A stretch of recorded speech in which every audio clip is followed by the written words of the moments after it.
there's been a couple instances in the UFC where guys got knocked out in training camp and they completed their camp and fought. Travis Lutter, when he knocked out Marvin Eastman, remember that fight? Oh, yeah. Marvin Eastman got knocked out twice in camp.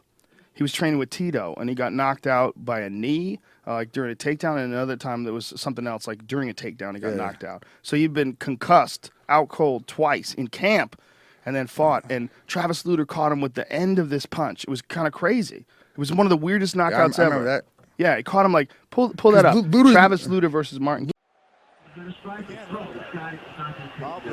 He hits him with this punch. Here it is. That's crazy. It barely hits him. It's like it grazed him at the very end of the punch, and Marvin Eastman had just been so damaged in training that he just went out cold.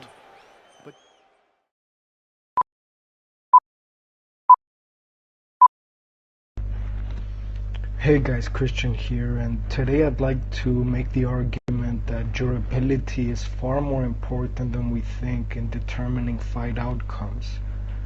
I realize that the Marvin Eastman example that I just showed you is a bit extreme, but hopefully if you'll stick around, I'll show you other examples of fighters who receive similar fates, and it happens more than we think in MMA. So, having been an MMA fan for years and having studied it on an academic level, I realized that fighters who lose by knockout or TKO, and particularly if it's a late stoppage, find it really hard to rebound with a win in their next 3 or 4 fights. Due to the landscape of MMA right now, there's increasing pressure on fighters to not lose their ranking and take fights sooner than they should, etc. Obviously, this depends on how old they are, how much damage they received, and how much time they took off between their knockout loss and their next fight. Let me first direct you to a study that I reference a lot, but for good reason, because I think this is the most comprehensive statistical research paper that I've seen on head trauma in MMA. And this is what the researchers have found. When studying over 800 UFC fights, they found that nearly 50% of all fight outcomes were finishes, and around 40% of finishes were knockouts or TKOs. Those who lost by knockout, almost half hit their head on the canvas on their way down. Of those who lost by knockout, they received an additional 3 strikes, and of those who lost by TKO, they received an additional 18 strikes to the head. So this pretty much suggests to me that there's an inherent issue with regulation in our sport, meaning that referees are on average take longer to stop fights. So while age is undoubtedly a very important factor when it comes to durability in our sport, I'm going to argue that the damage a fighter has received and the time frame in which they received it is far more important in determining longevity than age. Let me direct you to a pretty obscure example in Michael Chandler, who between the years of 2013-2014, he spent over an hour in the octagon, and he was only 27 years old at the time. And let me just show you this clip here in the 4th round of his second Will Brooks fight, where he receives a right hook here, and it seems to me that he completely loses his vision here and tries to call the fight, which is pretty rare in our sport.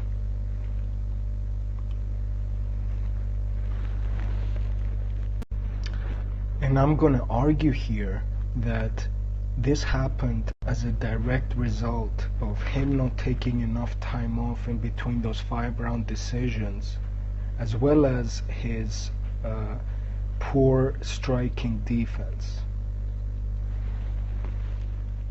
Okay guys, so before I get into some more examples of fighters who lose by knockout and then uh, go on to lose their next 3 or 4 fights in any way, let me just say that I think one of the most important measures in treating traumatic brain injury is awareness, and this is what I'm trying to do through this channel. Having suffered a concussion myself, this is a subject I'm particularly interested in. So in a 2015 paper by Sharp and Jenkins, they argued that the term concussion is actually too vague in describing the severity and longevity of the symptoms that are associated with it. So in this figure, they suggest that before primary care and before specialist review and before inpatient treatment, there needs to be some educational measures put in place so that fighters are not completely kept in the dark when they receive a concussion. So right now I'd like to take a look at the career of Andrei Arlovsky, because I think he's a great case study example of exactly what I'm trying to say here. And let's pick it up at the year 2009, where he loses by a vicious knockout by the hands of Fedor Emelianenko. He decides to take another fight in the same year and then goes on to lose by KO by the hands of Brett Rogers. And then he loses to Antonio Silva and then Sergei Kharitonov. He had some brief success in the future after that, and hence he got picked up by the UFC. But I would argue that that was because he was fighting lower level competition. If we look at the year 2016 now, he loses by TKO in the hands of Stipe Miocic, then goes on to lose by TKO in the hands of Alistair Overeem, goes on to lose against Josh Barnett, and then newcomer Francis Ngannou. So in other words, when you lose by a knockout, and particularly when it's a late stoppage, and I know I'm kind of repeating myself here, you are in a very compromised state. You're in a very compromised state, and you either need to take a long time off, and when I say long time off, I mean over a year. And I do believe this is partly a coach's problem, right? I mean, it's the coaches who decide when a fighter is to return to competition after they receive a knockout. So okay guys, so if you like the content, do give me a like and subscribe, and I'm definitely going to be making more videos on this. I think my next video I'll be focusing specifically on late stoppages, how to identify them, and what do they mean in the larger context of things. Thank you and have a good day.